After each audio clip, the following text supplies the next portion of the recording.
everything. It actually is working right. So thank you all for being here tonight so that we can go over all these critical discussions about the future of our Fall City Business District. We have a lot to cover in more than just the business district, but we have some exciting news to share. So with that, let's commence the meeting. I'm going to share my screen now.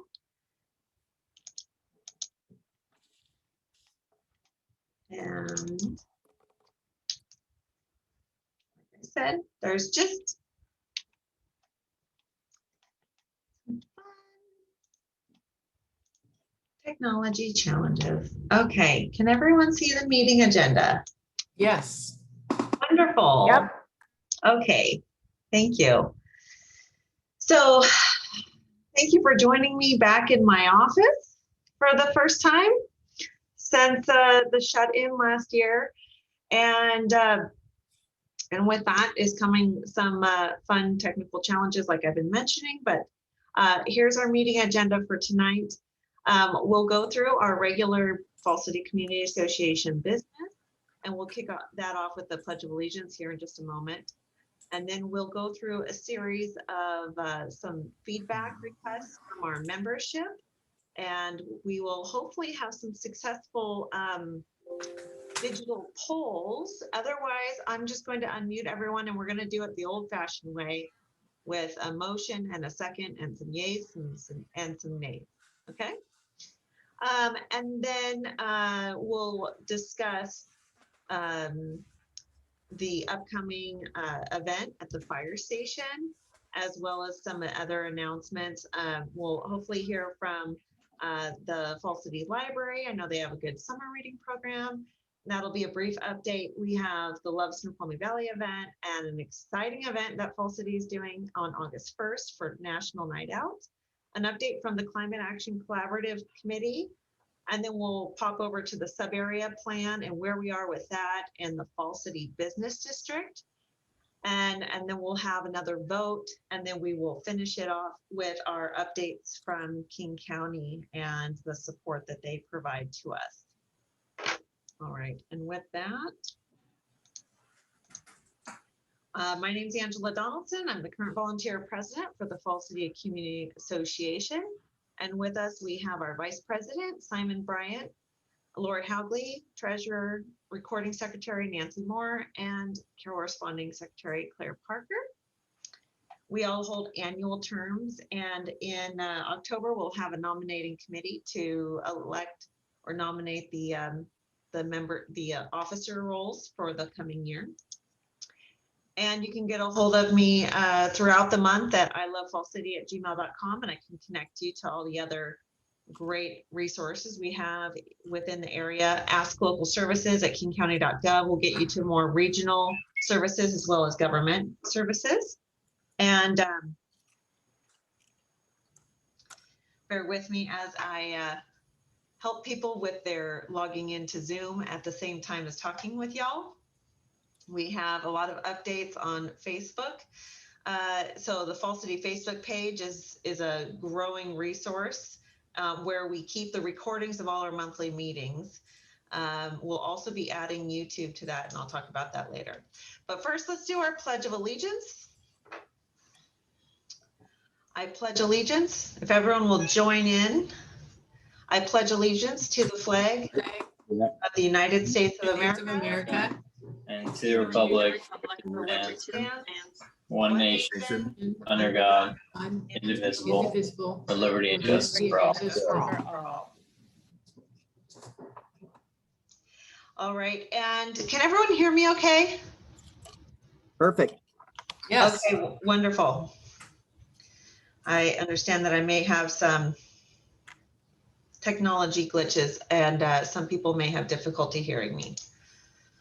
All right, and now I'd like to ask the members to comment on the meeting minutes that were sent out and let me know if they have any amendments to the meeting minutes from the June 1st meeting?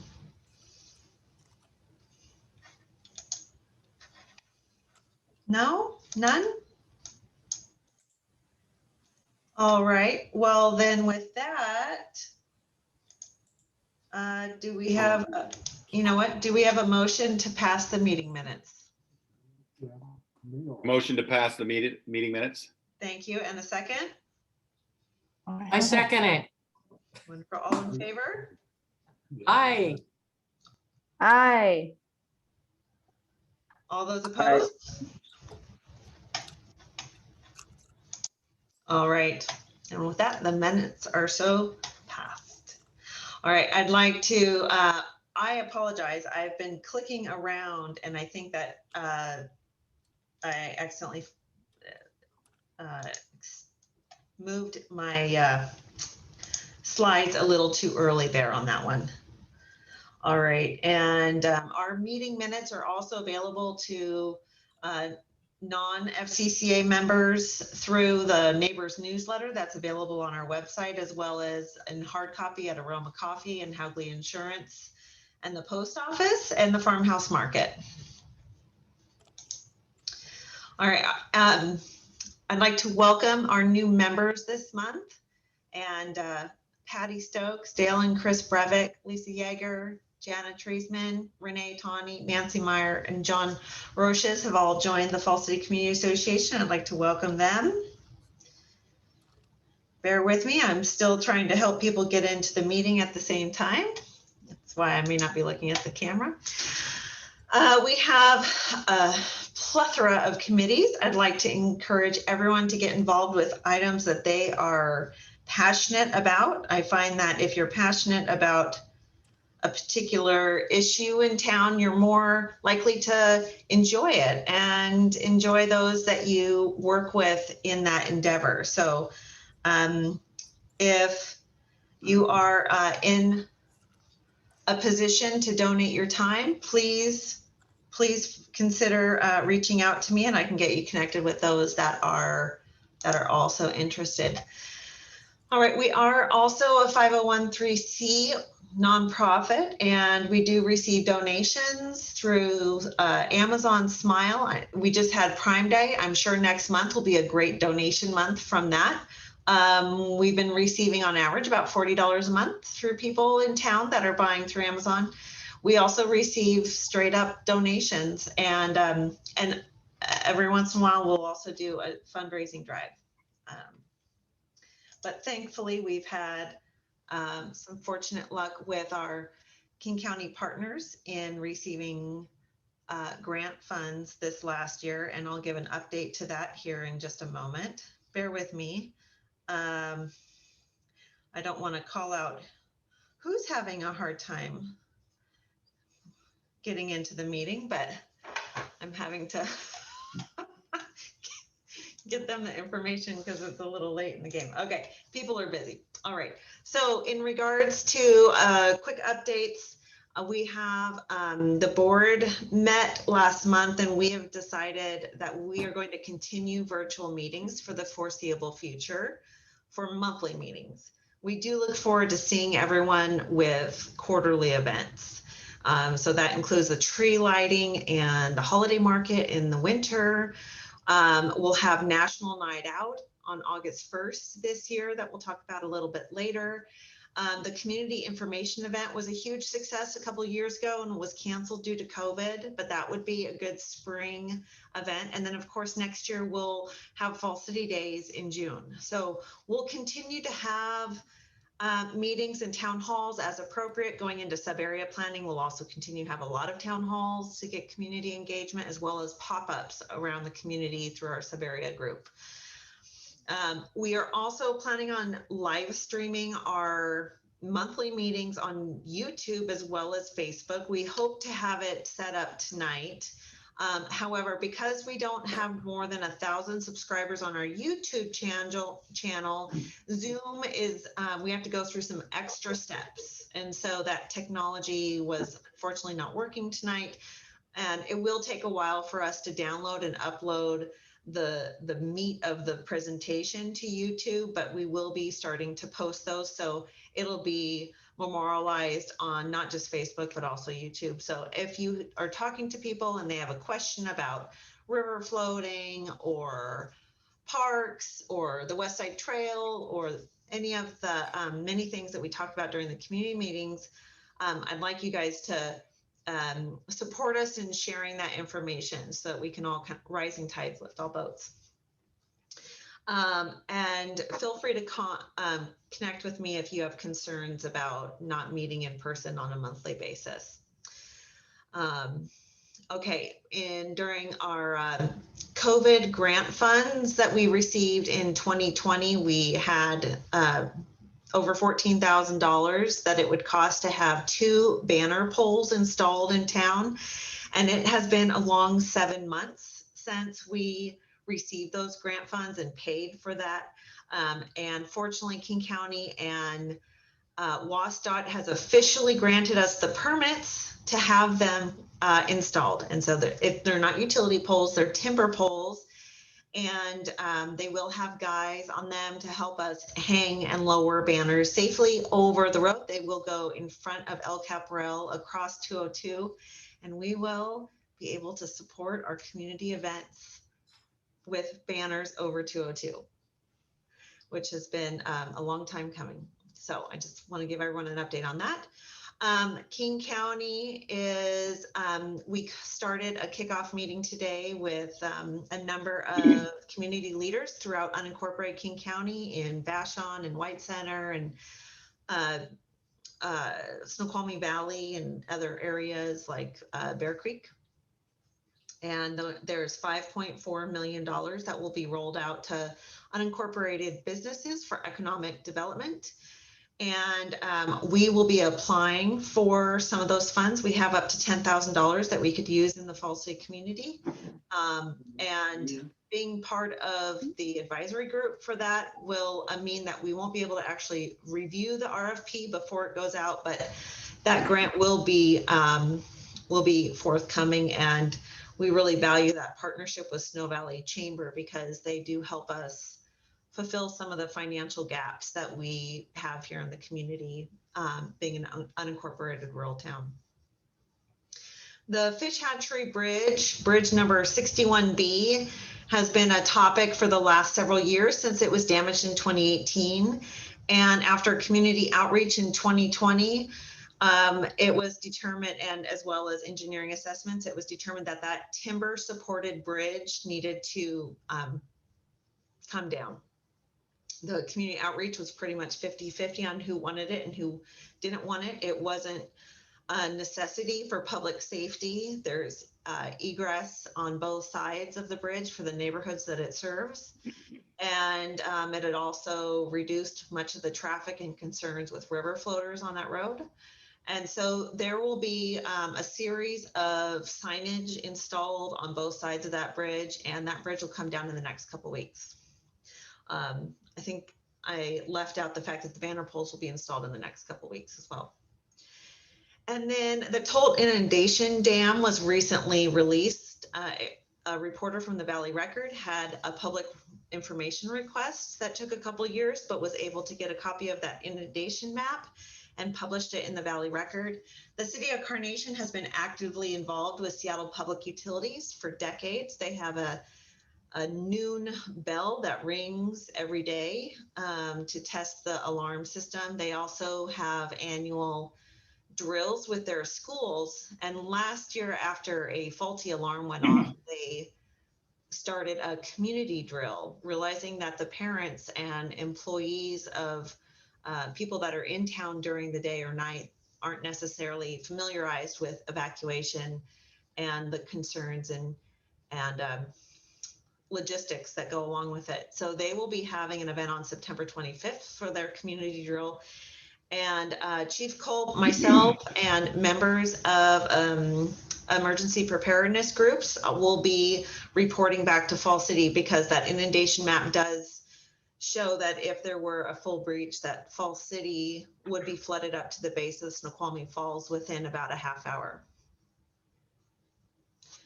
So that's really important. We'll be talking about that more. All right. I hope everyone's unmuted because we're just going to roll through this without technology. I have 3 fairly small items that we need to vote on. The first one is our senior parade was a huge success. The 5th graders enjoyed being part of a larger event. We did invite the middle schoolers, but they elected to not be a part of it this year. But we will continue to encourage the graduation parade. I think we have a group of really passionate volunteers that like to see this happen, and I know our community just really enjoyed it.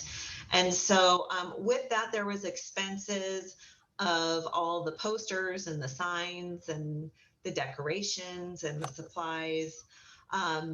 And so what we'd like to do, we had been initially told by the Mount Si Senior Mom Group that they had done a significant amount of fundraising.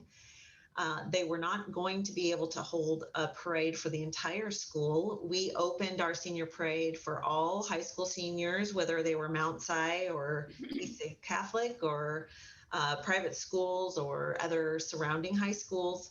And the group that was organizing the senior events did receive a last minute approval to hold a parade in Snoqualmie. And with that included some pretty expensive permits. And so rather than being reimbursed right away, we need to go to the membership and ask your financial support. We have sufficient funds to continue with all the items that we'll be talking through, and we're happy to talk about FCCA financials with anyone that would like more details. But for the time being, we'd like to ask if, in the event that we aren't fully reimbursed, because the Mount Si Mom Group, it takes a while to receive the police traffic control bill, usually takes at least a month to get to them. And so they have the funds there, but we won't know if we get reimbursed until all of their parade permits expenses are reimbursed or paid for first. So do we have a motion for someone? I'd like to ask for a motion to reimburse the volunteers that paid up to $1,000 in expenses for anything that does not get reimbursed through the senior group. Yep, I'll make a motion. This is Susan Miller, that you are reimbursed for up to $1,000 for everything that, I forget the rest. Would you fill me in on the rest of it? Is that enough? Yes. Okay, good. Do we have a second? Seconded. Thank you. All in favor? Aye. Aye. Any opposed? All right, motion passed. All right, the next one is the Fall City Farmers Market. It has been a huge success, held in the backyard of Aroma Coffee. They started it small this year to test it out. We did offer to do road closures and make it a larger event, but for the first year, it was important to start small and make sure that there would be enough demand for it, and there is. In fact, there's enough demand for vendors to offer hot food, and with that comes some pretty significant permits with the Department of Health. And the current farmers market managers that are also organizing the event, they have expenses. They were unable to receive farmers market grants for their group. This is currently just a volunteer group. It's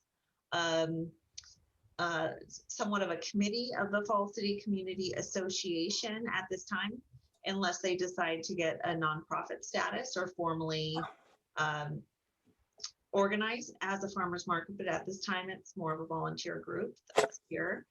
And we'd like to ask for 2 options. One is, would you support what the board proposed suggestion would be, which is a $2,500 sponsorship to the group so that the rest of the funding, which they needed $5,000, would be able to be funded by local businesses that were wanting to promote themselves in the market itself. I believe they have a few sponsors, but not much. And I know that economic recovery has been slow for some local businesses, so they haven't had as many sponsors as they had hoped. But the first ask would be if the membership supported the Fall City Community Association to financially support their startup costs and with a $2,500 sponsorship. The other second would be in the event that we do receive additional unincorporated King County funding, the Fall City Community Association is asking for up to $10,000. And if we do receive that, would the membership support us giving a full $5,000 total to the farmers market group? Does anyone want to talk about that more or make a motion?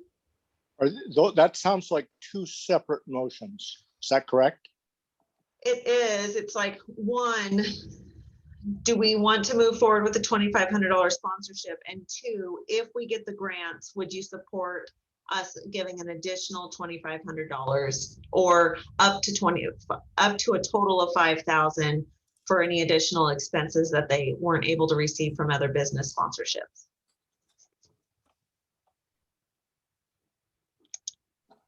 I would so move on the first if there isn't a need to discuss it. I don't know if people need to discuss it. Okay, so we have a, so Tom, will you make a motion to have? I'm moving to adopt the first proposal unless there's a need to discuss. I may have interrupted someone. I didn't catch that. Okay.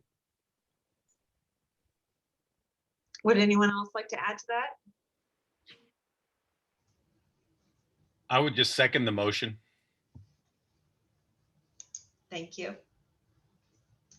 Are you all able to see the screen that I'm on that's showing the member feedback? No. No. We just see agenda is up right now, Angie. Yep, just the agenda. I'm going to do a reshare. Did that? That's better. Yeah. I'm Fixed. sorry, I didn't Yep. realize Here it that is. the sharing had paused. I'm sorry, I hadn't realized you weren't seeing what I was saying. Thank you. Now we see it. So it sounds like we have a motion, and all in favor of providing up to $2,500 to the farmers market. Say Aye. Aye. Aye. Aye. Any opposed? Nay. One nay. It sounds like the majority ruled to support it. I appreciate that. Okay, and with that, we will move forward to financially support the farmers market with a $2,500 sponsorship. The second motion I'm asking for is in the event that we do receive, we will be actively pursuing funds in our grant to support the farmers market because of its support for our agricultural businesses in Fall City and our craftsmen and artists, and as well as the resilience factor for connecting our community to local food sources and not relying on the larger food chain. So in the event that we do receive economic recovery funds through the King County grant, I would also like to ask if you would support us providing funds up to $5,000. Does anyone agree with that and would like to make a motion? I would make the motion that we support an additional $2,500 if the economic recovery grant comes through. So the total support would be $5,000. I second that. Thank you. All in favor? Aye. Aye. Any opposed? Okay, so moved. All right, the last one is a chamber membership. Now, our Snow Valley Chamber of Commerce has assisted us in many ways over the last year and a half. In addition to being a strong member in the community and connecting businesses with each other and helping them engage with our residents. I also am wanting to support the Carnation Chamber in the fact that when they came to Fall City and offered to do the welcome bags for new homeowners, they invited Fall City for the first time. And 25 Fall City businesses joined. And that welcome bag program is in place for businesses that want to be able to promote themselves to new homeowners coming in the area. With the Fall City Community Association, a member of both chambers, we would also be able to put information into the welcome bags for both Snow Valley and Carnation. So that would essentially be all new homeowners from Carnation to North Bend with information about our community. They also help support us in connecting us with available grant programs, as well as other volunteer opportunities. Would the membership support us being members of both the Carnation and the Snow Valley Chamber? For a total of $85 for Carnation and $199 for Snow Valley. And that's an annual membership cost. I'll make a motion that we join both chambers this year. I second it. Okay, all in favor? Aye. Aye. Aye. I, Any opposed? All right, so moved. Are you able to see National Night Out? Yep. Okay, Yes. Carrie Lee Gagnon on the line.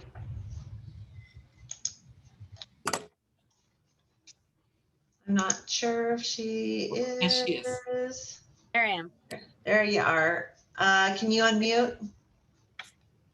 I am unmuted. Wonderful. I gotta say, I love hearing everyone's voice. Okay, I think it would be best if Carrie Lee explains what National Night Out is. I just want to introduce the event, though, briefly. On August 1st, Fall City Community is holding their first National Night Out event. This is a community police partnership event, and it is near and dear to our law enforcement families that need the support right now. It is near and dear to my heart because of the resilience and preparedness that it builds in our community. And I'd like to introduce Carrie Lee Gagnon, our committee chair for the event. That, Angela. So National Night Out is not a new event. It's been going on for quite a few decades now. And it was one of the first community policing events that really gained some widespread support through the United States. Actually, this is a national event. It can be as small as a block party registering a barbecue, and police can come and stop by and put a face to the uniform and participate in that celebration. Fall City has taken a different approach. This has been a very long year and a very lonely year and a very hard year. And we felt we were going to step out in a different format. And so instead of celebrating National Night Out on the first Tuesday of August, which is the usual night that this event is held, we're going to be doing it on Sunday. And that's for two reasons. One, people are still working through the summer, and we really want to make this a family-centric community event.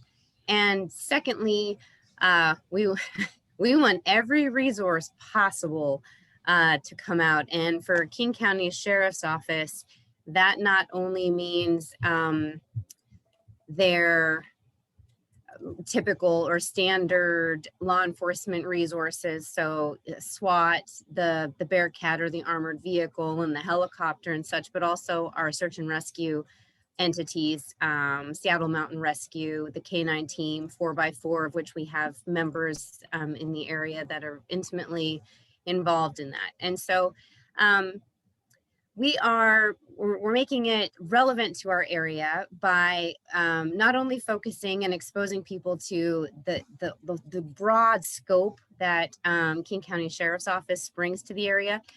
We focused on the unique aspect of, we have floaters. We have over 10,000 people visit in one day. We're the heart of the valley. People come and they get lost, literally get lost as they're hiking out in this area, and it's King County Sheriff's Office and their army of volunteers that come out and service those people. And so we want to highlight those and allow them to shine. We also want to focus on emergency preparedness. We've experienced not only freezing and power outages, but heat waves, shortage of supplies with COVID. And we've leaned on our neighbors really heavily over the past year. And I think we could all do better and be better prepared. And an emphasis on local business. We have a ton of small businesses around that could use highlighting and business and just the ability to do face-to-face contact again. So we're not only doing King County Sheriff's Office and small businesses, but we're also bringing in Map Your Neighborhood program. We're going to introduce that and see if people are willing to be neighborhood stewards.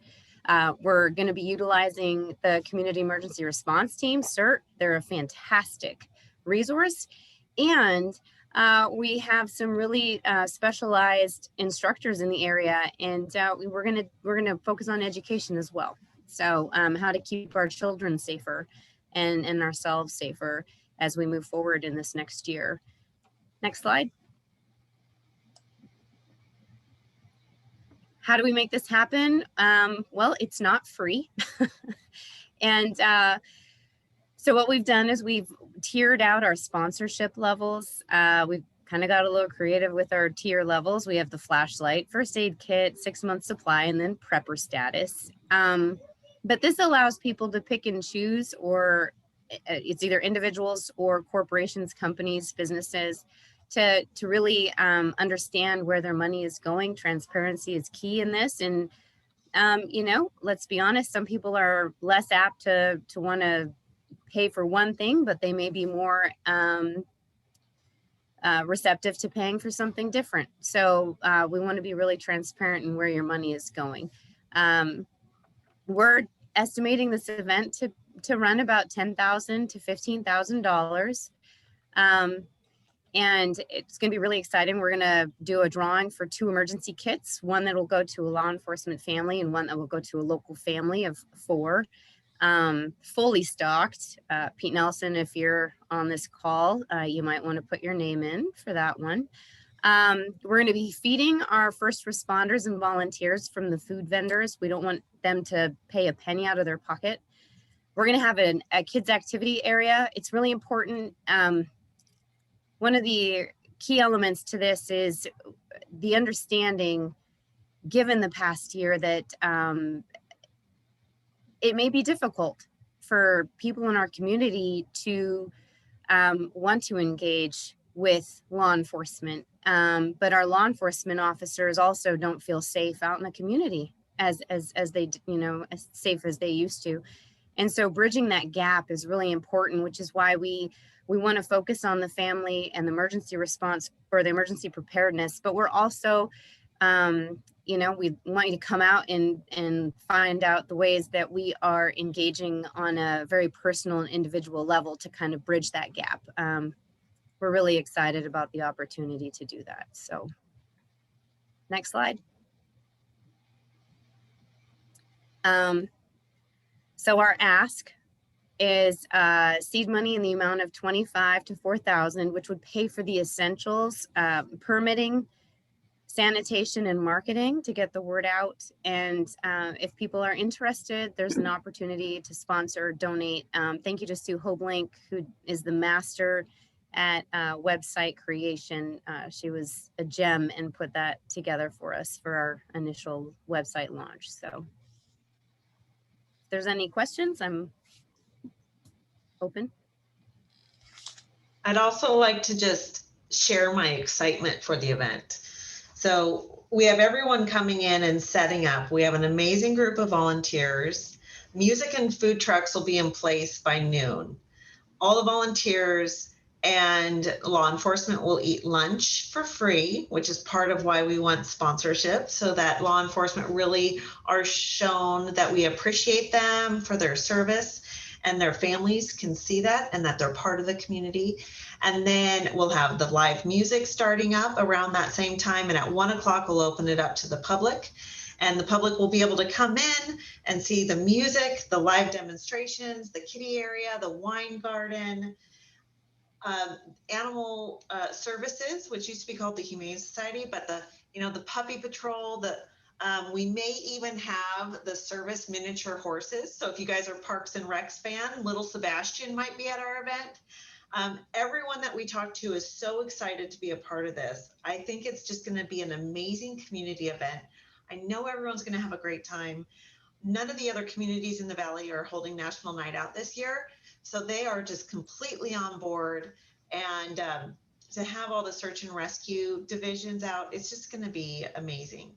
And I had to share that excitement. And the Snow Valley Chamber and the Carnation Chamber are helping us connect with businesses to get sponsorships. We really are hoping to promote our local businesses and not ask the local businesses that are coming out and supporting them in person with their employees and their resources to feed them and to the music, that we're not asking for straight up handouts. We're looking to promote our businesses and lift everyone up and make our community more resilient. There's, and we couldn't do it without Carrie Lee. She is just, has the biggest heart, and we're so fortunate to have her behind us and all of her connections, because it's going to be fantastic. All right, so getting back to business though, we do need to have some seed money so we can start the big push. We have bids for posters and yard signs that we'll be putting out, and as well as getting all the other pieces into play for the event that's just under a month away. So does anyone have a motion to support somewhere between 2,500 and 4,000 to kick off our event? I would motion to support a donation of somewhere between 2,500 and 4,000. Prefer to be on the 4,000 end if you guys can handle it there at accounting. Okay. Yeah, I'd second that. Okay, wonderful. All in favor of supporting a motion for $4,000 in seed money for the National Night Out event on August 1st? Aye. Aye. All those opposed? Okay, I love that. Crickets. We get to have a party. Yay. Yay. Okay. Thank you, everyone. And again, that is going to be on August 1st from 1 to 4 p.m. And stay tuned to the website. I put it in the chat bar so you guys can also go. There's already a lot of information as well as links for donations and sponsors. Okay, now I'd like to just do a quick shout out for the fire department. Chief Culp wasn't able to pop in just yet, but they are holding their 75th anniversary event on July 31st at the fire station. So if you could put that on your calendars, we will have forgive me here, just go back to the camera here. The fire department is going to have the fire station open, and it should be a lot of fun. So July 31st, I'm not positive the time frame. They are working on some signage to be able to have in town. I'm hoping that our banner poles will be up, and we'll actually have a banner to show our support for the fire station. And then also I'd like to ask Tony, who joined us with Love Snoqualmie Valley, to unmute and tell us about their event. Thank you. I have to start off by saying that Falls City is such an amazing community. And I think I spend almost as much time in Falls City as I do where I live in Snoqualmie. So I just want to thank you guys for the effort that you're putting in to make it such a great community. And I know that our founder, which I'm sure that some or most of you know, Emily Rideau, and she's not presenting on this call tonight because she's at home with her baby. But she founded Love Snoqualmie Valley because of her passion for community, but specifically for her passion for the Snoqualmie Valley community. She'd heard about the organization Love Our Cities, and it was a movement that started in this little town called Modesto, California. And I don't know if you guys have heard the story of how it started, so I'll be brief with this. But Modesto was ranked one of the worst places to live in all of America. And so the churches in that community felt like they needed to get together and make a change. And so they started dreaming and planning on what this could look like. And they brought all the sectors of their community together and launched the very first Love Modesto. They'd hoped for 100 volunteers, and they ended up with 1,200 people that showed up. And now, you know, fast forward 15 years, they now have over 10,000 people that come out for their day of service. And we all know that Snoqualmie Valley is a beautiful place, and for the most part, it's very safe and it's a thriving community, and people love to live here. But because we are so spread out, all the way from North Bend down to like Carnation, Duval, it's challenging to collaborate. And it doesn't help that we are in far east King County. And as I'm hearing you guys talk about your financials, you're going to get this piece, but resources are limited the further east you get in the county. And that causes our organizations to have to compete with each other for those very few resources. And so Love Snoqualmie Valley was founded on the idea of what would it look like if we all came together to help one another. And Emily pulled us all together to form her leadership team, and she helped us dream of what the impact could be if all of our governments, all of our businesses, all of our residents, our faith communities, our service groups, our schools, our sports organizations, if all of them came together to serve side by side across the entire Snoqualmie Valley. So our vision is really this. We want to create a culture of collaboration by loving our community in practical ways. Most people in our community want to help. They just don't know how or where. And so Love Snoqualmie Valley is doing its best to connect the people that want to serve with the organizations that need the people. The very first year we did our event, it was a serve day. And we had a goal, just like Modesto did. We wanted 250 volunteers to come out for our service day. And we ended up with 750. So we knew that this is definitely something that our community wants. And our second year, we were so excited to, you know, we were going to shoot for 1,000 volunteers, and COVID hit. So we pivoted and we went with a drive-through, which we called the Give and Go. And that was our model that year, and it was successful. So this year, we're still kind of coming off this crazy COVID thing and not quite sure where some people fall. So this year, we're going to do a hybrid of the two. It's going to be a give and go, or you can stay and serve. So we're going to have 4 locations throughout the whole valley. We're going to be at North Bend Elementary, Snoqualmie Elementary, Falls City Elementary, and Tolt Middle School. And each of those locations are going to be a collection point, so you can drop off your donations. But all those locations are also going to be service opportunities. So at any of those locations, there'll be card making for teachers, first responders. We're also going to be making birthday cards for the children at Echo Glen. We're going to be making placemats for our senior citizens. We're going to be assembling homeless care kits, and we're going to have donation organization. Now at the 3 elementary schools, there will also be yard maintenance. So pulling weeds, planting plants, laying bark down, whatever it is. Tolt Middle School, for whatever reason, didn't need that. So I applaud their grounds crew. And so we also need volunteers if the 9 to noon time frame doesn't work for someone. We have volunteer spots for setup and volunteer spots for takedown. Now I realize I've left out a very important piece here, which is, when is this event? And the event is being held on August 7th. It's a Saturday. And as I briefly mentioned, it's from 9 to noon. And so I want to thank you guys for giving Love Snoqualmie Valley the time tonight to share this event with you. And I know that Falls City has been very supportive of what Love Snoqualmie Valley is trying to do. And so now I'll just open it up if anybody has any questions. I'm looking forward to it. So it's August 7th, 9 to noon, Falls City Elementary. Yep.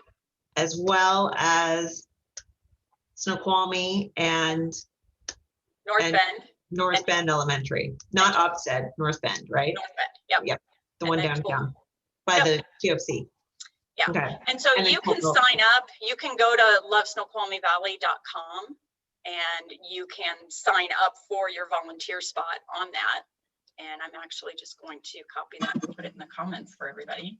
Oh, I already did that. Oh, you did? You're so good. Awesome. When we take technology away, we have a little time to do that. Yeah. I'm looking forward to Emily coming back and retaking the reins of this organization, just because she is so amazingly passionate about community. Yes, she is. She really is just such an inspiration to all of us.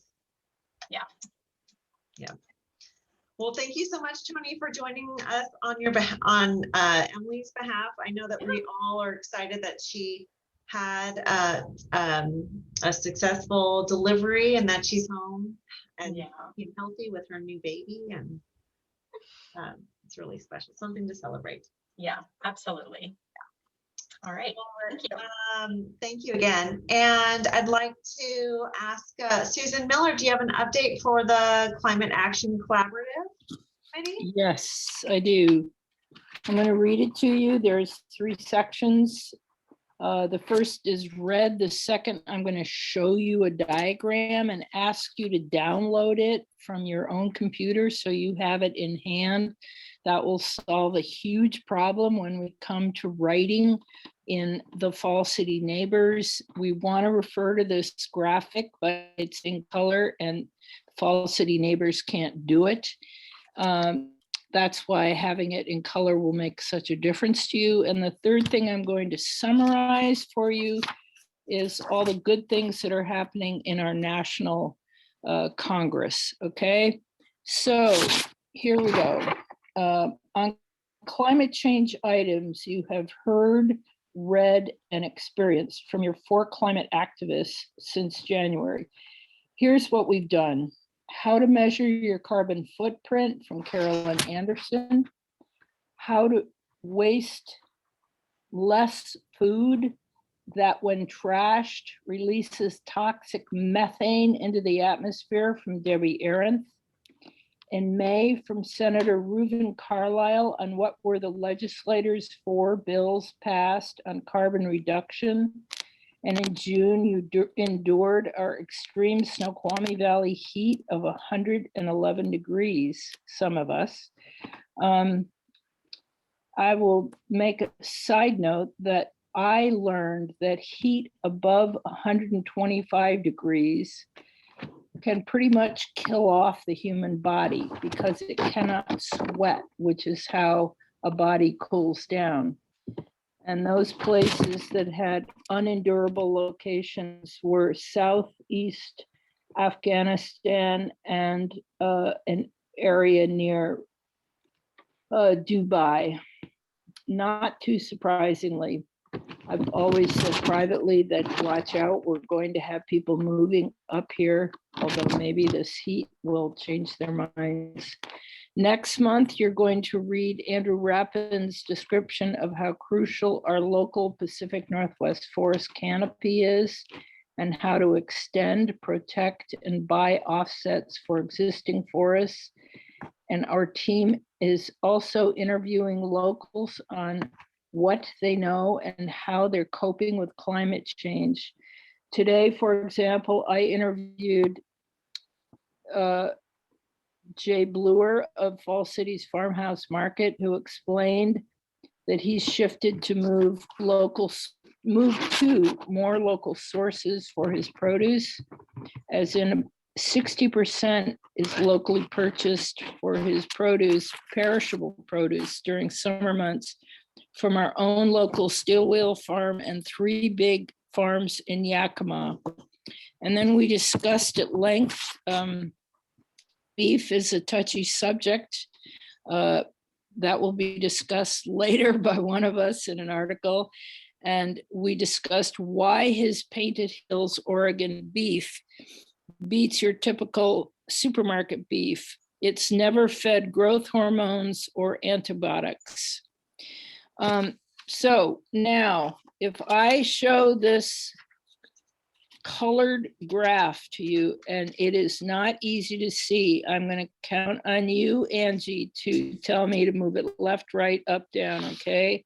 Here we go. Now I am going to look and see. Oh, I can send a link out for that. Good, okay. I've What you need to know about this colorful diagram, and I realize you can't see everything unless I back up, and then you probably can't read it, is that www.drawdown.org produced this. And if you go, I hope all of you will go to www.drawdown.org/graphics. This is one of 2 graphics. And Drawdown has condensed 100 reasons that are sources of greenhouse gases that contribute to what is going up into the atmosphere into 6. And we are pretty much focusing on the agriculture, forest, greenhouse gases, because that's who we are out here. We're a mixture of farm and residential areas. On the other side of that graph, there are only 2 arrows going down, and those go to the sinks. One of them is the forest land, and the other is the ocean and coastlines. And it's a sad story that there is a 59% deficit in our sinks, which is why it is so important that we need to plant trees. You would think perhaps in our Pacific Northwest, we don't. It's just the speed with which they're being cut down. Commercial growers don't grow trees as long as they used to. Instead of letting them live to be 100, they're cutting them at 40, 50 years and turning them into paper.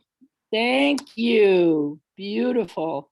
And the coastal sinks, you can see how small the land sinks are. Those 2 lines, the beigey orange and the blue line, should equal 100%. They don't.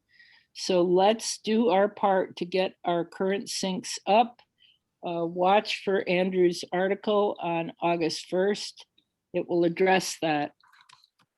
Thanks. Now, I read a lot during the day, and I am subscribed to a lot of journals and newspapers. The Washington Post is the one that I have most gotten really, I think, the most detailed information from. And I'm going to summarize some of the hopeful, which is unusual, information in the our Congress. We have just passed by 92-8 a Growing Climate Change Solutions Act, with Biden supporting it, and Barrasso, who's a Republican from Wyoming, supported, and so did Senator Mitch McConnell. The Agricultural Department is upping its research into sequestration and will attempt to set credible standards for credits and payments to farmers. And who's driving all of this? The farmers are driving all of this. They've been hit by floods, devastating spikes of heat and drought. Cattle herds are thinning in the parched Dakotas. Drought stalks half the country. Now they're paying farmers for these environmental services, and capital is finally flowing towards solar and biomass for hydrogen fuel cells. There is money in renewables. It's taken a long time for me to come to read this, and this is music to my ears. Now almost everyone is climbing aboard the climate action wagon. Cargill, one of the four. Hi, Susan. Oh, I'm sorry. We are out of time. Can you Okay. send the link Yep. to the article? Yep, it's it's virtually done, and I'll stop. So thank you very much. That topic of carbon sequestration is going to come up again and again. There are members Yes, it will. that are interested in looking at the aggregated carbon sequestration Yes. credits. And so Which is what we have. One of the members who signed in tonight is going to be talking with our group at its next weekly meeting next Monday. And we hope we can get more details as he's gotten more details and share them with you in an article. it's really important for us to pay attention to the rulemaking on our new state law on that, because the devil's in the details, Absolutely. and there's more than just what's Absolutely. interested. Who will you have speaking about carbon sequestration? Thomas Gomez. Oh, and if you mean carbon sequestration, if you mean the laws, or do you mean the details of the laws? Just you mentioned it, soil sequestration, and that's something I happen to know a little bit about. Thomas Gorman. Who's talking, by the way? It's Bill Zill with the Fall City Trading Post. I'm going to send Okay, I don't know you, Bill. now to you guys. So Bill, I'd like to encourage you to go to the Climate Action Collaborative meetings on Monday nights at 6. I'm sorry, 5. 5. Right before the sub-area plan meetings. They meet on Zoom as well. All right. They're really breaking this down and following the rulemaking, and they'll continue to report back. Yep. It would be a good one for you to get I'd involved. love to talk to you there, Bill. Certainly. Yep. Okay, thanks very much. Thank you, Susan. That was really good. Good information. All right, on to our sub-area planning committee, which is a good segue, right? Your Mondays at 5, we're Mondays at 6. The Subarea Planning Committee just recently reviewed our special district overlay that includes the Fall City Business District. And I'm going to share my screen and include some links in the chat bar. If anyone is interested in coming to a Subarea Planning Committee meeting, just get a hold of me, and I'd love to have you be a part of it. These 3 resources are where I encourage everyone to stay up to date on it. So we have the Fall City website, which is fallcity.org. And we have a separate sub-area planning page on that website with very up-to-date resources. There's also the Fall City Sub-Area Plan, which is essentially our comprehensive plan for the Fall City area. We are one of 3 unincorporated rural towns in King County, and we do not have a city. We do not have local resources. We rely on King County, and King County provides those services and resources through the sub-area planning process and the King County Comprehensive Plan, as well as their budget process. And I'd like to just give a shout out for Kathy Lambert for all of this, because we would not be having this conversation if Kathy hasn't put all the groundwork in place for that. The Fall City Business District has its own special overlay, which means that the sub-area plan is one document within the comp plan, and then the business district was passed by ordinance. And that, here, if I show, oops.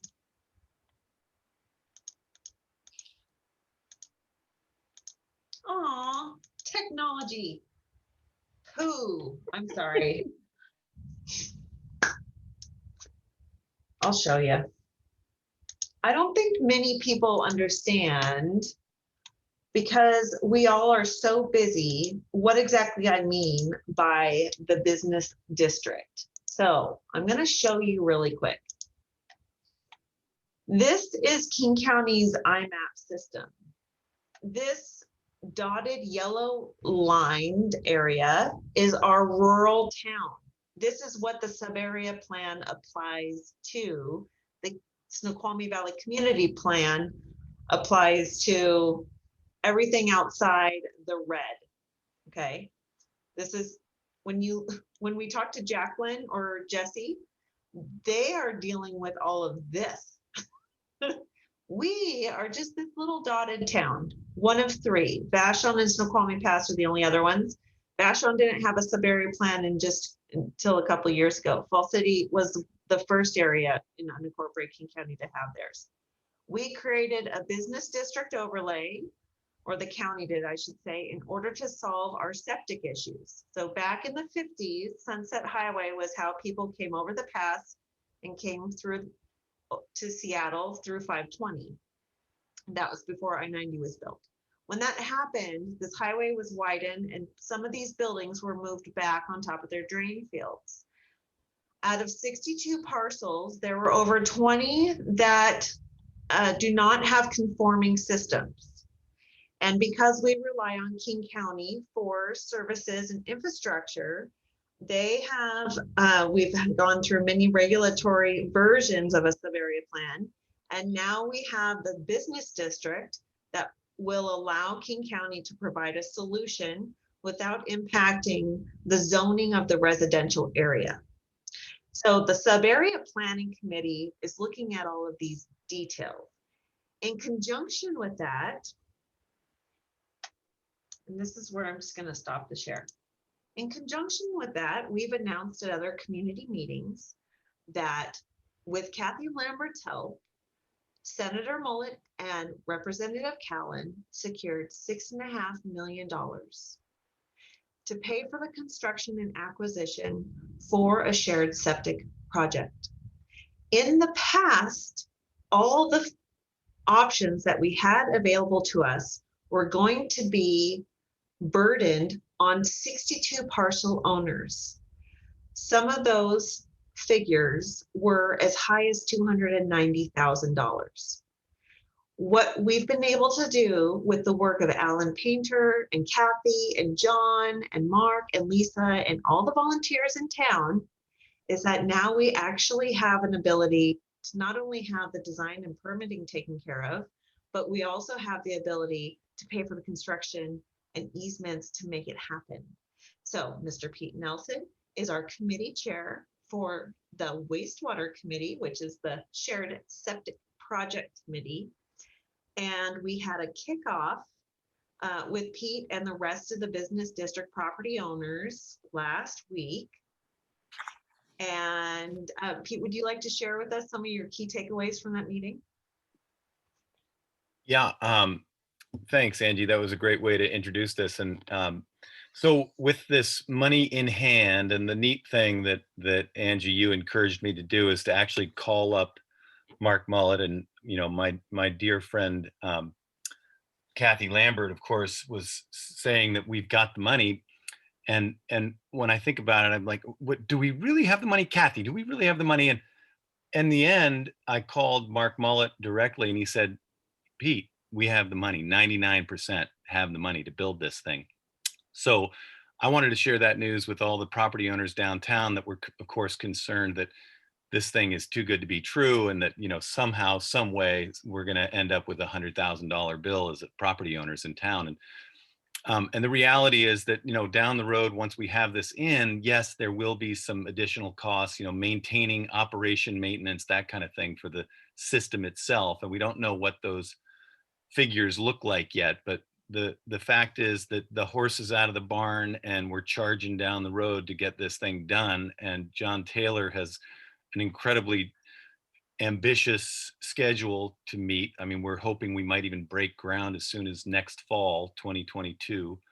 And I think we could build this thing rather quickly. So it's all very exciting. And what was I guess the ask here is that on Wednesday last week, we got together, Pastor Rick down at the CVA, Christian Valley Association or Alliance, allowed us to use their property to meet. And all of these, it's like herding cats, of course. All of the property owners from downtown Fall City, a lot of them showed up, and we had others on the Zoom. Angie is a wizard with the Zoom, and talked it out. And the first order of business is to find out what entity is going to be managing the construction of this project. And so graciously, Angie said, and I know that you all talked about it in the executive committee, but it appears that Fall City Community Association would be in a position, or bylaws will allow the FCCA to manage that construction component. In the long run, I want to try to be clear here, the actual system itself, the pipes, the various parts of this that I frankly don't know all of them yet, and we won't until we have a design. But the system, the physical plant, is something that the downtown business owners will figure out how to own.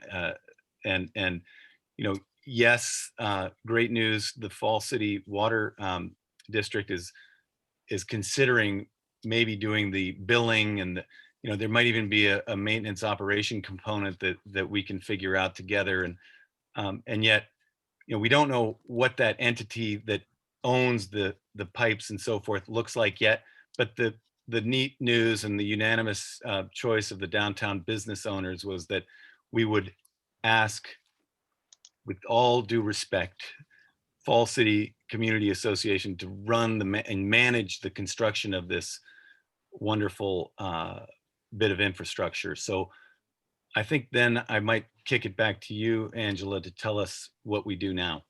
Yeah, so the membership needs to support this endeavor if we're to support the business district. So our bylaws state that we are a community engagement organization. Through this project, the grant pays for the construction management, but this cannot be a government project. If King County were to be the permitting applicant, the sheer cost and red tape make it infeasible. So in order for that to happen, the first thing that we need to determine was who was going to be the permitting applicant. And the property owners do not yet have a legal entity. They have several options that they can choose from, and the engineering firm that's been selected, which just ended up being the perfect selection for an engineering firm. They're local and have a lot of history in septic design in the Valley, and they will be helping manage the project. So it's not that I will be managing the construction project, thank goodness, but professionals will. But we need to act quickly. We need to apply for permits, and we need to allow the funds that we have to pay for that process to move forward through permitting. And then once the construction is completed, we need to hand that off to the property owners. And by having the Fall City Community Association be the permitting applicant on behalf of the Fall City Business District, we will be able to allow the property owners to review their options. Will they create a utility district themselves? Will they create a nonprofit? Or will they create a form of a homeowners association? All of those three options the pros and cons will be weeded out with the engineering firm. It was included in their scope. That's already paid for with another grant that Kathy and John secured for us. And we've reported on that in the past as well. And so we need a motion from the membership to, first, I'd like to hear anyone's comments, concerns, questions on the matter. And then what the business property owners have asked us to do is bring it to the membership. They support the FCCA in the permitting process and know that they need to have the ownership component completed by the end of construction. And then they'll take that over, and then they will be able to contract with an entity like the water district and for maintenance, operations, and billing if they don't want to do it themselves. And I'd like Larry to speak on this. You discussed with him the ramifications of our nonprofit. And thank you, Larry, for attending. And I just want his expertise on this. Unmute myself. There we go. There you go. Yeah, no, I'm happy to be here. So I don't from a 501c3 status, because Lori, you said we are a 501c3. Yes. Yeah. I think we do the tax return. So yeah. So from a 501c3 status, I think this falls directly within the purposes of the organization. There's no, if there's any, I don't think there's any risk to our 501c3 status. If there's any risk at all to the organization, there could be a question as to whether the revenue that we got for managing, because it sounds like we're going to have some income coming in for taking over the management of this. Am I correct, Angela? So essentially, the funds from the state would be carried through to pay for the construction and acquisition of it. And we have relations with the county to help us with that process. We would not be taking any fees for that. Okay, so the Falls City Community Association would not be compensated for its role in managing this? No, we're not seeking any compensation. Okay, well, if that's the case, I don't see any problems at all. So. Why not receive compensation? If it's state money. Yeah. We don't have staff to pay. We rely on benevolence and our regional government to help us and direct us as needed. We are volunteers. Yeah, we're all volunteers. Kathy and John, I encourage you to provide your comments in that regard as well. Yeah, I would just quickly say this is your decision to make, but we the county will have lots of staff overseeing contract administration, and we'll have know-how to make judgments about how the construction is going, how the contractor is performing. We can give that to you. Ultimately, you all get to make decisions about what you want to do with it if you're managing construction. So it isn't as though you're doing this all by yourself, but it's important for the FCCA to be the manager of the construction project, because in the absence of that, it becomes a public works contract, which makes it, and I'm being very candid, more expensive. When we do something in a way that is not a private contractor or a private enterprise would do it. Yeah. I would, Angie, one thing we should probably look into, there are several people on board here who are in the insurance business. Whether we should consider some kind of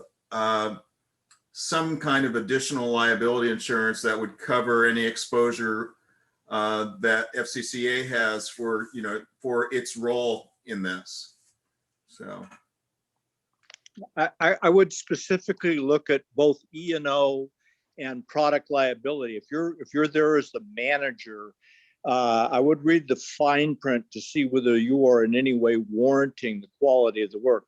The county may advise you, but if you're the final decider, I know that from a professional service basis, you would have, if it doesn't work in the end in some meaningful way, you might incur liability. So I look at that fine print carefully. Yes, in the insurance world, everything really follows the money. And so our carrier and underwriters will be having some in-depth conversations, but in order to get to that point, we need to know if the members want us to take that next step. I have a related question. If it costs money to be insured to protect the FCCA from liability, where is that money coming from? Will that come from the total grant to be able to pay for that? Or is that something the FCCA would pay for? And if so, how much does it cost? That's a good question, and we'll keep updated on that. If the membership supports us moving forward, then we'll determine what the difference in cost is. We currently have insurance in place for the Fall City Community Association, which includes our special events, as well as our town cleanups and our meetings and our property maintenance of the totem pole garden. And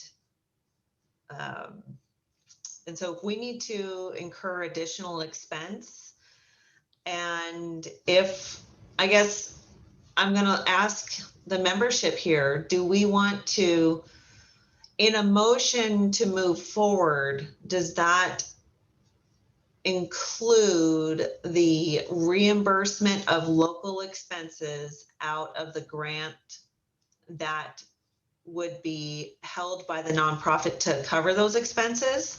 And I would like to ask that we do include that. And John and Kathy, do you agree that costs incurred that are local expenses related to the project, such as additional insurance or bonding, would be covered by the grant? And I'm sure there's already a line item in the construction scope for insurance and bonding, but I'd like to just hear that from you guys, that that would be expenses reimbursed to the nonprofit. Yeah, I can't answer that question right now. I just made a note to myself as you guys were talking to check.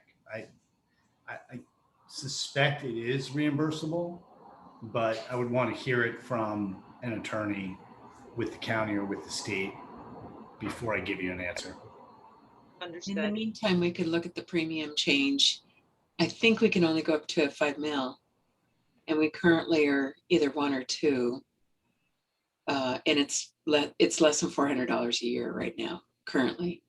So, and as for the extended, that's going to be, we're going to have to look at that. The other, well, and we haven't talked about bonding requirements that may be in place. And if the permit would require us to have a maintenance bond for 3 years. So there could be more than just the liability side of it. Could be, Angela, there could be a completion side of it as well. And then there would be also umbrella. Angie, can you move ahead with the permit with a conditional motion? Because it sounds like they're pretty serious questions that need to be addressed.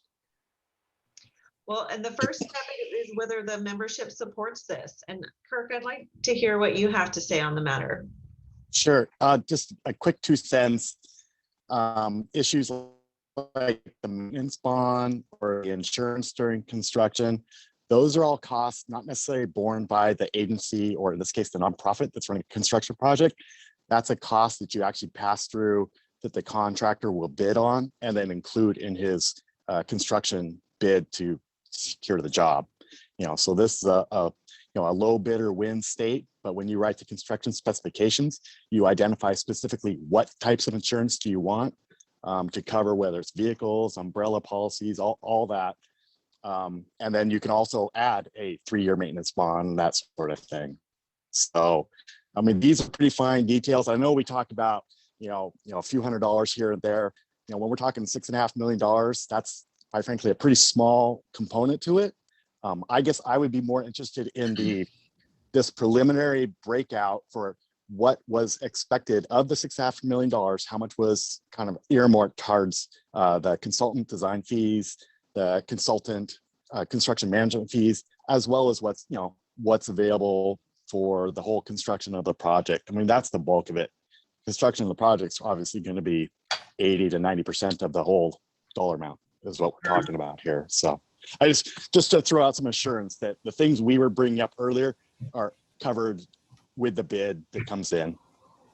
Yeah, I was just going to say, we'll look at the language. It's been a while since I've looked at it.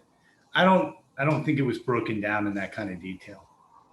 I think it sort of said, sure, there is $6.5 million appropriated for the purpose of a wastewater treatment system in Fall City. And how it gets divvied up is sort of going to be determined by what the costs are. But as long as they're legitimate related to the construction of the facility, again, we'll have to have attorneys take a look at it and just make sure we're all in good shape. But I can't imagine they wouldn't be covered. Got it. Well, and that's what the seeking the advice of your consultant along the way as well to make that construction cost estimating, early on, and it gets refined along the way. So, sorry, Lori. That's okay. I just want to move ahead and see if the membership is willing to. We're going to iron a lot of these questions out, but we do not want to miss out on making sure our business district is healthy with the septic issues. We are already a 501c3, which is one of the approved organizations to help man this. I think we need to take a read of our audience and see if we're willing to support it or not. Angie, I have one question before you go to that.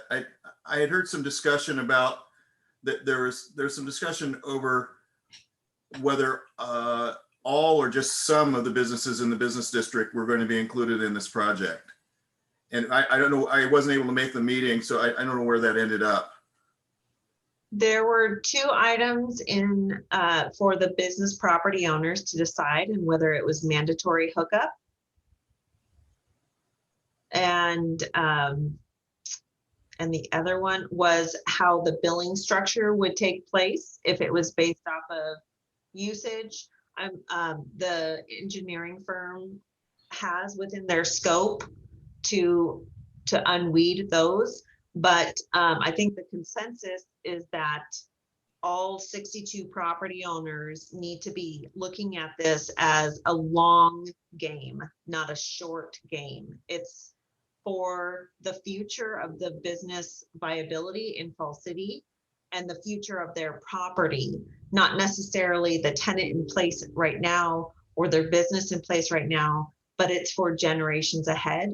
And in order for the design of the system to be effective and accomplish the goals, it needs all 62 properties to be included. The RFP that was sent out for the design did not limit it, but it did highlight the importance of addressing the most concerning properties first. Right.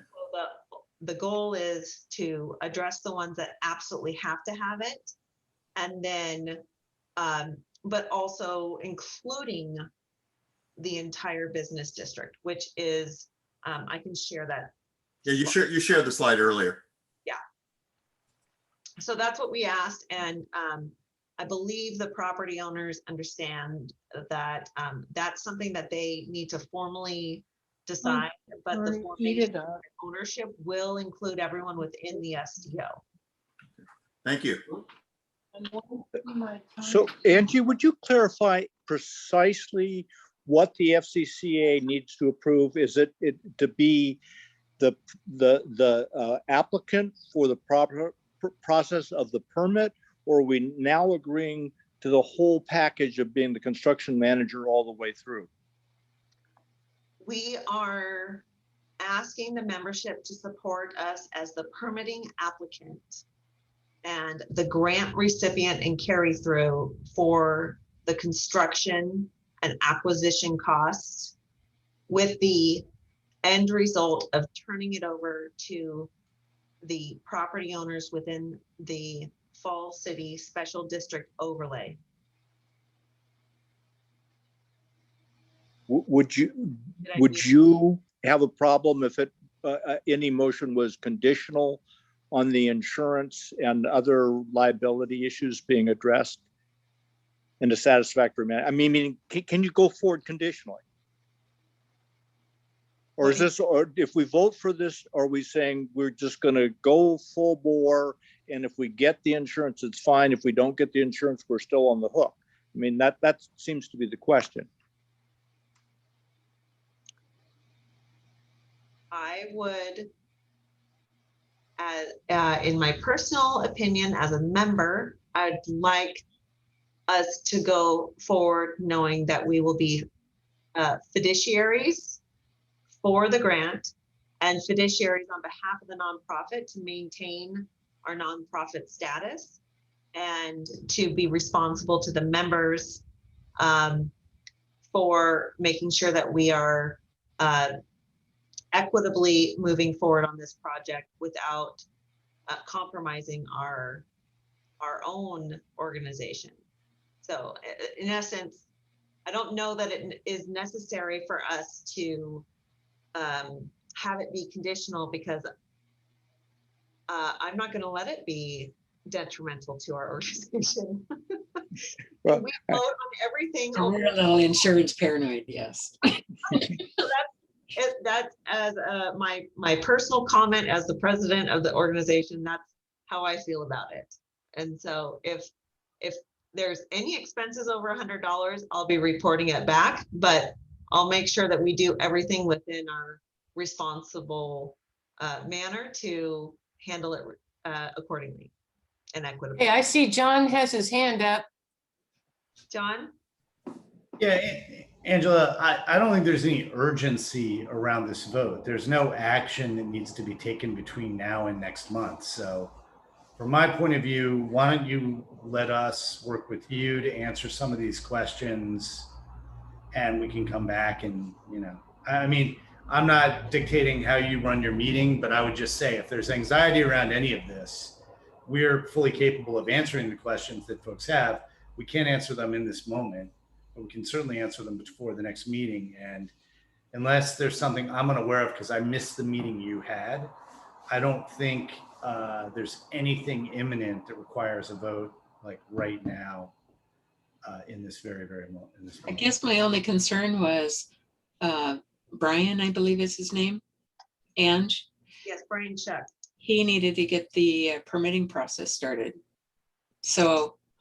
Well, we also Brian hasn't even signed a contract yet. Oh, okay, perfect. Yeah, I think you have time. The one thing I don't want to do is jam you guys and make you feel like you're making a decision without full information.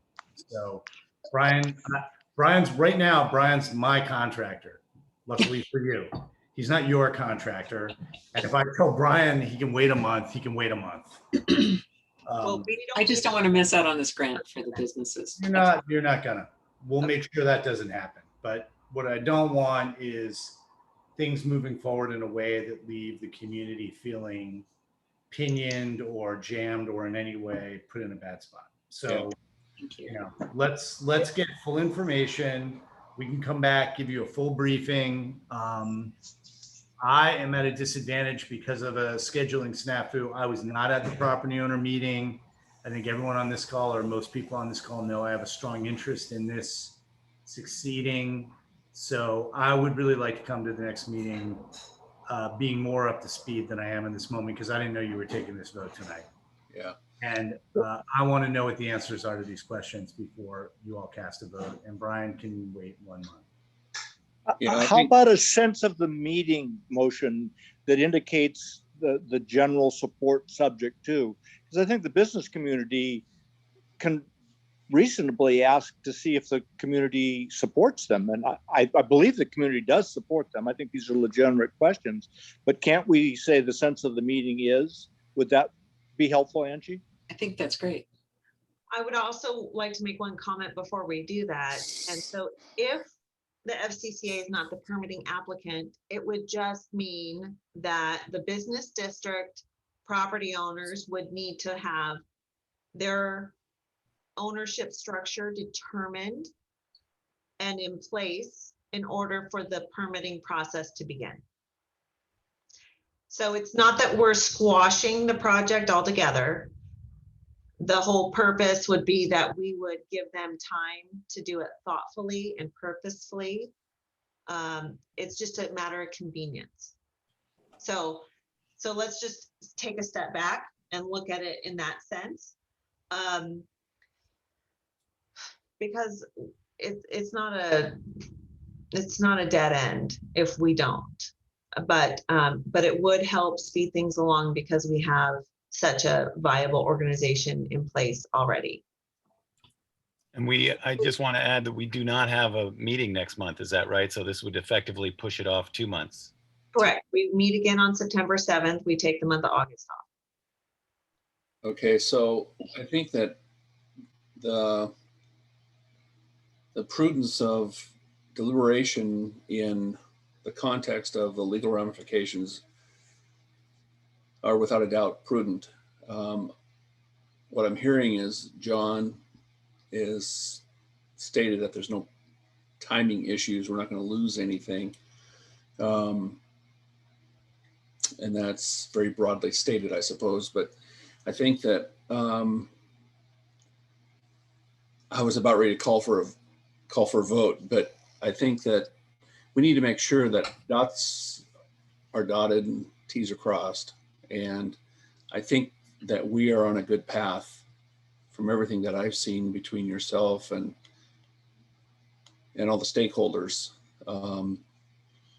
But I hate to slow any progress down, but we all collectively, aggregately want to do it good so that we are having a positive solution for generations to come. This is monumental for what we're doing in our community that's been tried so many times and aggravationally not to a point of fruition. And this is so powerful what's going on. So thanks everybody for all that you're doing. Yeah, Kevin, thanks for that. I just, again, sorry not to talk too much, but no, I realize there's not a meeting next month. I would rather do this right than do it quickly. And, we've set a very aggressive timeline for this. That timeline may slip, but if it slips a month or two and we do this right, that's better than trying to go, fast and carelessly. So I want to understand all the interplay. I want to get answers to the legal questions. I want to know what it is we're asking you to agree to. And then you'll be in a position to cast a vote with full knowledge. Thank you, John. Yeah. I'd also like everyone to know that I just posted a restricted link in the chat bar for anyone that wants to watch the recording of the business district property owner meeting with Jacobs Engineering and King County and FCCA. And Kirk has a question. Yeah, just a question to kind of help us, because I know I like the way that you put that, Angie, with the fact that as an applicant, we are a fiduciary, or the 501c3 is a fiduciary for this project, just as any other municipality would be fiduciary for their taxpayers, for their citizens. And to help John, or if there is a presumption or a feeling that there's some outstanding questions out there, I guess maybe I don't understand, Thomas, the question with respect to the insurance requests for this. So maybe to help me, or if there's others out there, what's recognizing that this is going to be a long process and a very very expensive process, quite frankly, and a lot of management, coordinating with Jacobs and what specifically at this point is the question that you have that provides you kind of an additional concern as we begin this? What was that directed to me, Tom Gomez? Yes. Well, as a professional project manager, as soon as I put myself in the position of the fiduciary, not only am I responsible for the flow of money, But if you say you're the project manager, you're responsible ultimately for the quality of the work done and its fitness for purpose. So if that's all insurable risk, and we've got some very capable insurance people here, insure it. That's the practical way to do it, because this entity is not a project management entity. It's a community organization. So it's taking on an appropriate role if it facilitates the project, but not if it puts the organization at risk. So that's the question, I think, here. And I think everybody supports this project and recognizes the importance of doing it through a not-for-profit like this rather than the state. The question is the organization protected from potential liability, and is it an insurable risk? Here, I was just worried about taxes. So No, it is an insurable risk. This activity is not unique, and we will be able to make sure that we are prudent and secure the proper coverage. Does that also include liability if the system fails because of maybe a big flood or something that unexpected? Once the project is completed, the damage to the system will be the requirement of the ownership entity or the contracting entity to handle maintenance and operations.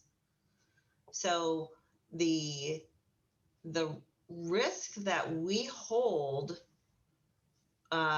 is in our duties as a permitting applicant, and we are not accepting responsibility for the contractor's duties, and we would verify with council that the construction contract indemnifies the Falls City Community Association for the workmanship and performance of the construction and engineering firm, as well as the professional project manager secured through the construction project.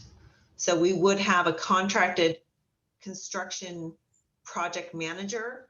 We ourselves would be the entity hiring them, but we would require their insurance to indemnify us, which is absolutely standard in any of these utility projects.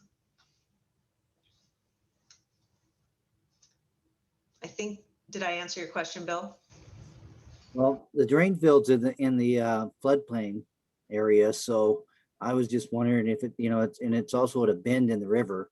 So if that something happens to the flood field or the field because of a flood, the drain field, I'm just wondering if there'd be any liability for waste downriver. Since I'm downriver. The drain field is not allowed to be in the 100-year floodplain. So, and it has additional setbacks. So we would not be doing that. But underground utilities are not insurable for groundwater or ground movement. They need to be engineered to withstand those perils and any additional risk because of liquefiable soils or seismic hazards would need to be handled out of a capital asset or capital improvement budget by the ownership structure and handled out of the monthly maintenance and operations fees. And they should, as fiduciaries of their own ownership structure, would need to have money set aside for those types of risks.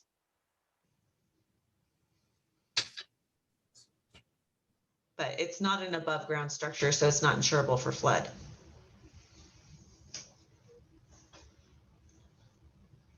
That was a good question.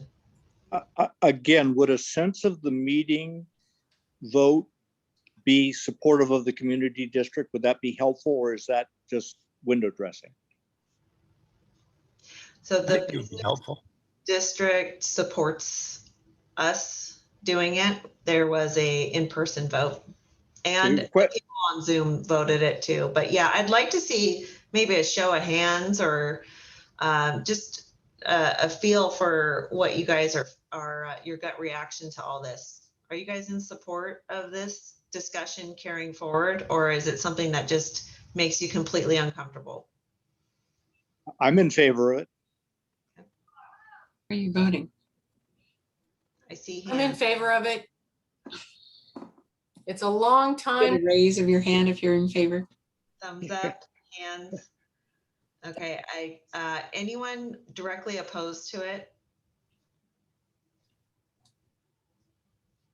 Are those thumbs up opposed to the No, project? that's in favor. In favor? Yeah, mine's in favor too. Okay. Christine? Really? Great. All right. Favor too. I don't know how to take it down. Okay, well, we will, we've gone over our time. And I appreciate everyone staying late as always. I'm just so reluctant to say that our meetings go for 2 hours and actually scheduling it for 2 hours. But I'd like to, I think that we'll continue this conversation and we'll take a formal vote in September with more information. And we'll invite Jacobs Engineering to also be here. Okay. I'd like to ask Kathy to let us know what's going on with King County Council and give us any of your comments in relation to what we've talked about tonight. Well, this is very exciting. I was thinking Alan Miner's not here. And so I know his mother in heaven is watching down because this was her dream too. So anyway, the idea that we're at this place is very, very exciting. And so I think the meeting that was held was an excellent meeting. I was really impressed by how many people showed up. And the fact that the Jacobs Engineering Brian, who turns out to be one of my 5th grade students, and I did tell him that I will be in the habit of grading him because he's used to me grading him. So he better do a dang good job. So anyway, he's a very conscientious person. I'd like to say he learned that in 5th grade, but I'm sure he had it before that too. So, you know, most major projects, there are surety agreements. And so that'll be something we'll have to look at. How long is the surety agreement, and make sure that that's all under control. This is a very exciting step. And I was also glad to hear that the contract with Jacobs also includes them doing the analyzation of the different options. I have asked our legal staff to be at that meeting so that we can also hear the advice and make sure that we agree with it. Because, you know, if you put 10 attorneys in the room at the same time, you'll get 15 answers. Sorry, attorneys. But it's always good to have lots of opinions and make sure that we thought of every I and crossed every T. So that's really good. So a couple of things. We talked earlier about the dam, dam warning system. And it is really important that they want everybody in the valley to know what that sounds like. So that should you be driving through Carnation and you hear it on Wednesday at noon, you go, oh, it's Wednesday at noon. Oh, that's what it is. You hear it any other time, you need to head for the hills.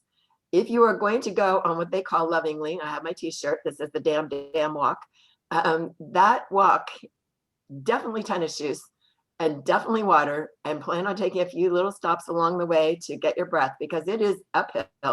And it was kind of funny to watch last time how many people didn't want to say, I think we need to take a little break here. And so anyway, we joked about who got the furthest. So it is a hardy walk, and but I do think it's important for people to know where that is, but be really prepared. Duval was in a meeting earlier today, and they are going to have their night out, but it will be on August the 3rd. So you have the whole day to yourself, but if you feel like you want to go have more fun on National Night Out, August 3rd down the street. I did grow up in California, and in those days we called Modesto the armpit of California. So that wasn't exactly a very nice name for the city. And so when Emily told me that they had really changed it, I was very excited for them because that was a reputation that definitely needed to be changed. So what's happening in the county? Tons of stuff is happening in the county. So we have passed a number of pieces of legislation lately, but the most important thing that you need to know is that the county has put off for 3 months, not happily, the committee to go out and decide what are the attributes of the sheriff. And they are deciding they're going to have 8 more meetings. And so they will be having meetings out in the unincorporated area. And so it's really important that you attend one of those meetings or more to talk about what you think the attributes of the future sheriff should be. The fact that it's taking them 5 months to do that, I think many of us could do that in 15 minutes, but anyway, that's the system. So those meetings will be coming. My concern is that how does that slow up the procurement process to hire the person to go out and look at bringing in some candidates. I'm on a number of boards and we have hired a number of directors lately. And so I know what that means and what that takes, and it's not an easy process. So I don't want it slowed up.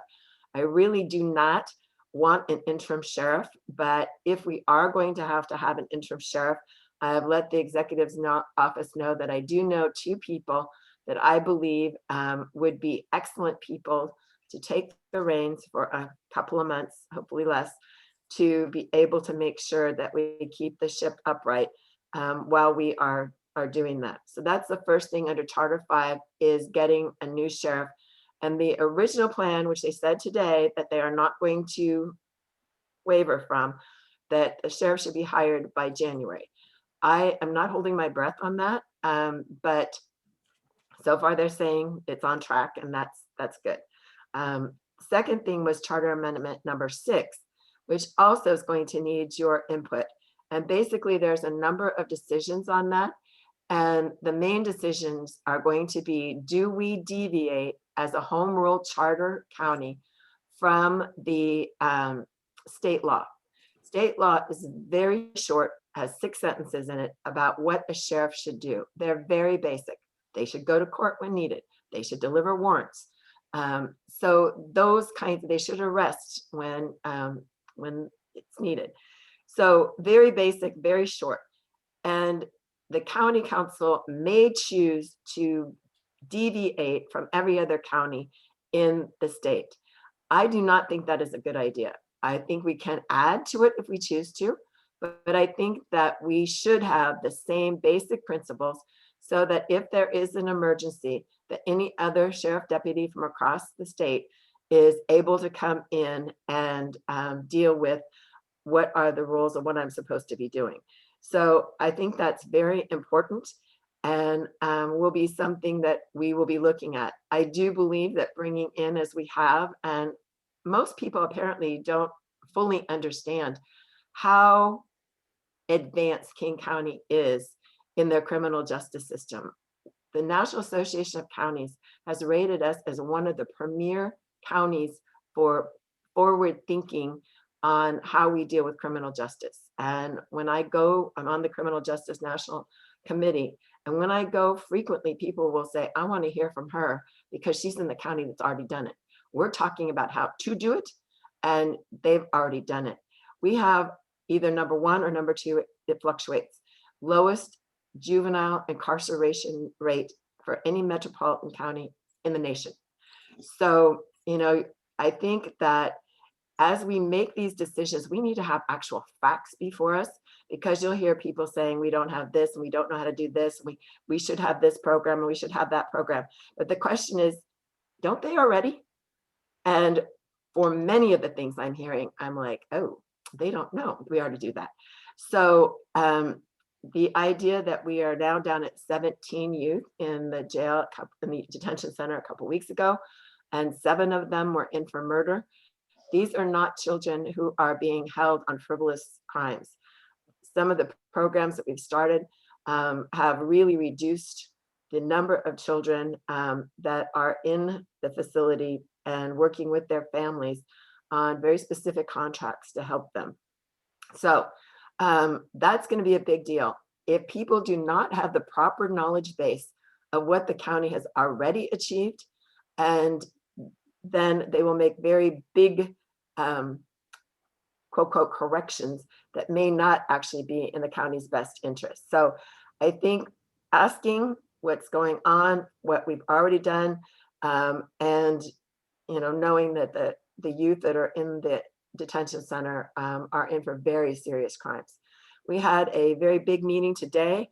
The courts asked for a certain amount of money, and we were told that in this new budget that's coming out, our 9th one for this year, that the courts would be the prime recipient of the money. In many of the budgets, we have chosen businesses,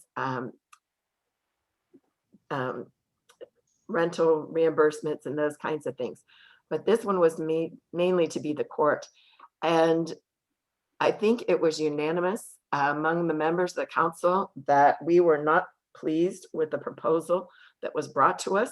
And so we've rearranged our schedule, and we will be working very closely. I was very heartened that all of us felt the same way, that we need to get more money into our court system. Our district court judge said they're 9,500 cases behind. Our Superior Court, sorry, she said 9,000, and our Superior Court said 9,500. So both of them are way up there in about the same range. And they each have a 3-year plan to get all the court cases caught back up. So there's a lot of heavy lifting that needs to be done. And I look forward as Vice Chair of Law and Justice to be working on that, because there's a lot of big decisions ahead. So I wanted you to know that there'll be lots of opportunities where your input is going to be needed. And if you have questions, just ask me, where do we stand nationally on this? Because it's one thing if you make a decision thinking that we're, number 10 nationally, or we're number 50 nationally. But if we're number 1, well, then that's a different decision. So I'm happy to go over that, because that is an important part of what we've been working on. So that was a big deal. And then the Clean Water Plan, we, as you know, I'm chair of that committee too. And tomorrow we will be having a very important meeting at 3, and that will be to go over some new information from the Department of Ecology. I was briefed on it this morning. And as you know, I have turned into being, unfortunately, an expert on biosolids. Never thought that would be a topic that I would know so much about, but it is a very important topic for our safety and our clean water. And the new standards from the state on biosolids are being written. They want our input by the mid-August, and the county is going to be writing a letter saying that we would like it extended until September. So that will be really important information. And what will those standards be? So that is the most important things that have been happening. I also want you to know that I put in the budget money to do an aerial study of the landfill to measure the methane and the microparticles in the air.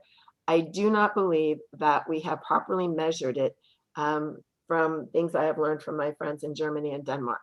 So we will be getting that information. We will be deciding in the next couple of months whether we spend $82.9 million to dig a new pit at Cedar Hills, which would last for 7 years. I think that is a huge waste of money, and that we should be using much better technology.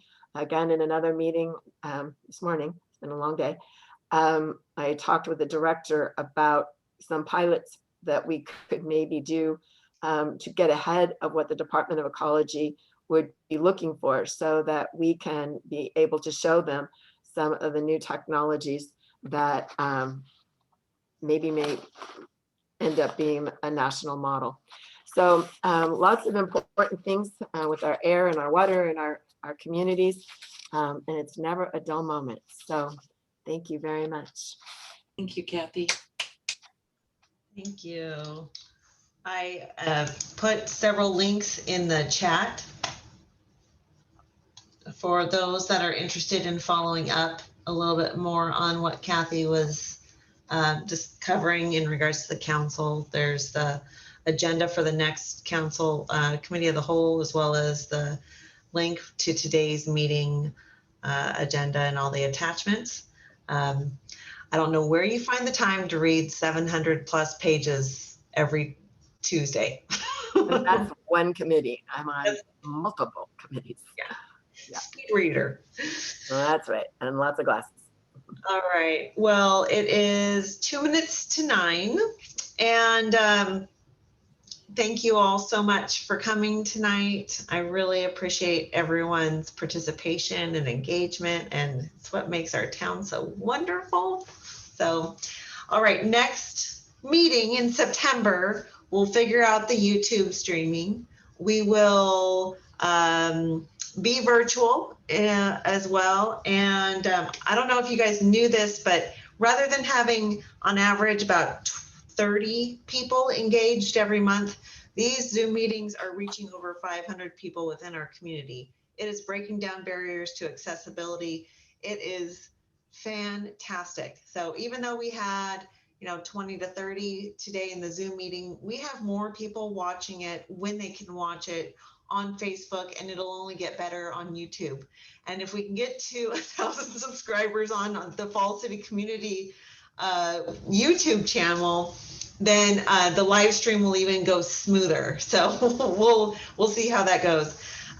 Okay, with all of that, I hope you all have a wonderful summer. Stay safe, make some memorable moments with your friends and family, and we'll look forward to seeing you out on August 1st for National Night Out. Oh, wait. John, John has his hand up. John, we want to hear what you have to say. Yeah, just really quickly, I'll skip everything else.